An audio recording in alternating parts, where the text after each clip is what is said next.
महाराज को फिर मिला ताज। ज्योतिरादित्य सिंधिया को मिली बम्पर जीत। गुना लोकसभा सीट से सिंधिया ने मारी बाजी।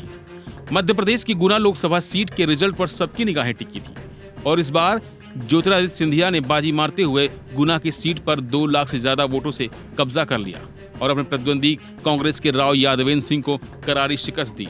वैसे गुना लोकसभा सीट एक समय से सिंधिया परिवार का गढ़ रहा है, लेकिन साल 2019 के लोकसभा चुनाव में सिंधिया यहां से चुनाव हार गए और इसके बाद से पाला बदलकर बीजेपी में शामिल हो गए। इस बार बीजेपी ने ज्योतिरादित्य सिंधिया पर भरोसा दिखाते हुए उन्हें टिकट दिया। वहीं कांग्रेस ने उनके खिलाफ राव यादवेंद्र सिंह को चुनावी मैदान में उतारा। टिकट मिलने के बाद सिंधिया के साथ साथ उनका पूरा परिवार गुना में मतदाताओं को अपने पक्ष में करने के लिए चुनाव प्रचार में जुटा रहा।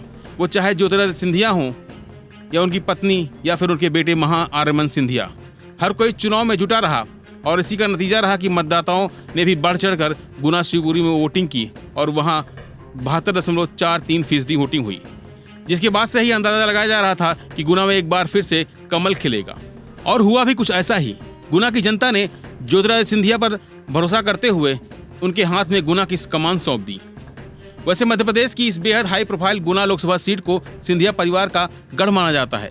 कांग्रेस और बीजेपी की टिकट पर बारी बारी राजमाता विजयराजे सिंधिया और माधवराव सिंधिया ने इस सीट पर चुनाव जीते, लेकिन 2014 का चुनाव 1,20,792 वोटों से जीतने वाले कांग्रेस प्रत्याशी सिंधिया को 2019 में बीजेपी प्रत्याशी केपी यादव ने 1,25,549 वोटों से हरा दिया। 14 बार लगातार अजय रहने वाला सिंधिया परिवार के किसी प्रत्याशी की गुना शिवपुरी संसदीय क्षेत्र में यह पहली हार थी और यही वजह थी कि ज्योतिरादित्य सिंधिया के लिए गुना सीट इस बार साख का सवाल बन गया था। 2019 के लोकसभा चुनाव में हार के बाद कांग्रेस के अंदर उनके लिए असहज स्थिति हो गई थी। इस हार के बाद ही उन्होंने पार्टी बदलने का फैसला लिया था। ऐसे में 2024 चुनाव में जीत हासिल कर वह उस दाग को पीछा छुड़ाना चाहते हैं। ऐसे में चुनाव के दौरान उन्होंने प्रचार में कोई कसर नहीं छोड़ी और इसी का नतीजा रहा कि ज्योतिरादित्य सिंधिया ने 2024 में लोकसभा चुनाव में जीत दर्ज कर ये बता दिया कि गुना की सीट पर हमेशा सिंधिया परिवार का दबदबा रहा है और आगे भी रहेगा। वहीं गुना लोकसभा सीट की बात करें तो ये 1952 में प्रभाव में आई। शुरुआती दौर में यहाँ हिंदू महासभा का प्रभाव रहा। सबसे पहले बीजी देशपांडे यहाँ के सांसद बने। इसके बाद 1957 में राजमाता विजयाराजे सिंधिया चुनाव लड़ी और जीत गईं।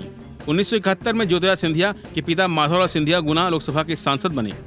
1971 से 1980 तक वह अलग अलग दलों से सांसद रहे और 1989 से 1998 तक राजमाता विजयाराजे सिंधिया यहाँ से सांसद रहीं, जहाँ वो बीजेपी से चुनाव लड़ी थी। 1989 में फिर ज्योतिरादित्य सिंधिया के पिता माधवराव कांग्रेस से यहाँ चुनाव लड़ने आए और उसके बाद वो लगातार जीतते रहे। माधवराव सिंधिया के निधन के बाद उनके बेटे ज्योतिरादित्य सिंधिया लगातार चुनाव जीत रहे थे। 2019 के लोकसभा चुनाव में सिंधिया भाजपा के केपी यादव से हार गए और 2024 में एक बार फिर ज्योतिरादित्य सिंधिया ने अपनी विरासत को कायम करते हुए गुना की सीट पर बम्पर जीत दर्ज की। फिलहाल इस खबर में इतना ही। बाकी अपडेट लिए बने रहिए वन इंडिया हिंदी के साथ।